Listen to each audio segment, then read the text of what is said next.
जर तुम्ही आंबेडकरवादी किंवा बौद्ध उपासक आहात तर फक्त 2 मिनिट वेळ द्या. हा व्हिडिओ पूर्ण पहा. तुमच्यासाठी अत्यंत महत्त्वाची सूचना आहे.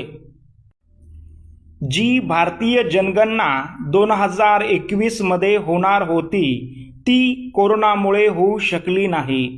तीच भारतीय जनगणना 2025 ला आता होणार आहे. तिचे काम 16 जून 2025 पासून सुरू झाले आहे. जनगणना अधिकारी लवकरच तुमच्या घरी येऊन डाटा गोळा करतील. तुमची मातृभाषा मराठी, हिंदी, तेलुगू इत्यादी असली तरी तुम्हाला तुमच्या मातृभाषेव्यतिरिक्त किती भाषा येतात असे विचारले जाईल तर कृपया हे सांगायला विसरू नका. बौद्ध असल्यामुळे तुम्हाला पाली भाषा देखील येते.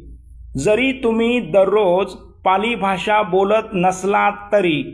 यामागील तर्क असा आहे की दररोज आपण बुद्धवंदना, गाथापठण, सुत्तपठण पालीमध्ये म्हणत असतो. त्यामुळे आपल्याला पाली भाषा येत नाही असे कोणीही म्हणू शकणार नाही.